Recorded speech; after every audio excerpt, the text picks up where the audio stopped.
Hello everyone, आज हम बात करेंगे रिट्स के बारे में।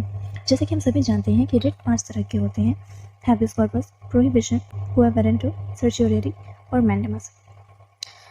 इन पांचों रिट को समझने से पहले सबसे पहले समझते हैं आर्टिकल 32 और आर्टिकल 226 को। हम अपने इंडियन कॉन्स्टिट्यूशन को देखें तो इंडियन कॉन्स्टिट्यूशन का जो पार्ट 3 है वो बात करता है फंडामेंटल राइट्स के बारे में, जैसे right to equality, right to freedom, right against exploitation, freedom of religion, cultural and educational rights, right constitutional remedies. ये 6 तरह के फंडामेंटल राइट्स कॉन्स्टिट्यूशन हमें प्रोवाइड करता है। लेकिन अब बात यह है कि जब तक ये राइट्स प्रोटेक्टेड ना हो तब तक इस राइट्स का कोई मतलब नहीं है। इसीलिए हमारे कॉन्स्टिट्यूशन में फंडामेंटल राइट के प्रोटेक्शन को लेकर मेनली 4 जगह बात की गई है। पहला आर्टिकल 13, आर्टिकल 32, आर्टिकल 226 और लास्ट आर्टिकल 359। अब एक एक करके ये चारों आर्टिकल को इन शॉर्ट में समझने की कोशिश करते हैं।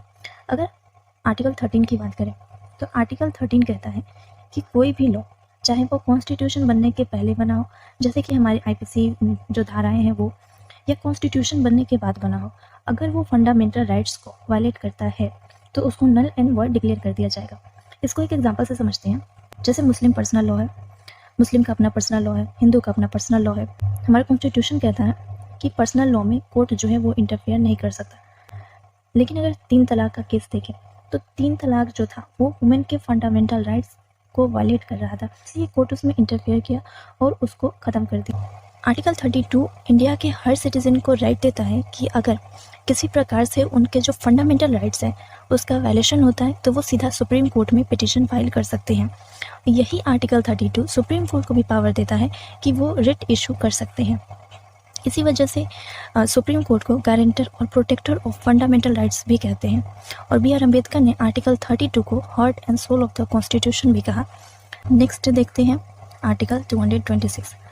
आर्टिकल 226 भी आर्टिकल 32 की तरह ही है, बस फर्क इतना है कि आर्टिकल 32 एससी की बात करता है और आर्टिकल 226 एससी, यानी कि आर्टिकल 32 के तहत आप सुप्रीम कोर्ट जा सकते हैं और आर्टिकल 226 के तहत आप हाई कोर्ट जा सकते हैं। समझते हैं आर्टिकल 359। आर्टिकल 359 कहता है कि कोई भी फंडामेंटल राइट्स तब तक सस्पेंड नहीं किया जा सकता जब तक कि कोई इमरजेंसी सिचुएशन हो, यानी कि देश में कोई इमरजेंसी लागू ना हो। लेकिन उस सिचुएशन में भी आर्टिकल 20 और आर्टिकल 21 जो है वो सस्पेंड नहीं होगा।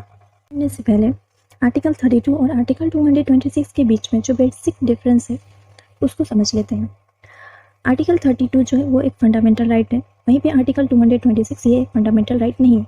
दूसरा डिफरेंस अगर देखें तो आर्टिकल 32 सुप्रीम कोर्ट से रिलेटेड, यानी कि आर्टिकल 32 के तहत अगर किसी का भी फंडामेंटल राइट्स वायलेट हो रहा है तो वो सुप्रीम कोर्ट में पिटीशन फाइल कर सकता है।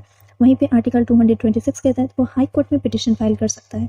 अगर तीसरा डिफरेंस देखें तो सुप्रीम कोर्ट आर्टिकल 32 के तहत रिट इशू तभी कर सकता है जब किसी सिटीजन का या किसी इंडिविजुअल के फंडामेंटल राइट्स का वायलेशन हो रहा हो। आर्टिकल 226 को देखें जो कि हाई कोर्ट से रिलेटेड है, वो ये कहता है कि हाई कोर्ट जो है वो फंडामेंटल राइट के वायलेशन या फिर किसी भी लीगल राइट के वायलेशन के बेसिस पे रिट इशू कर सकता है।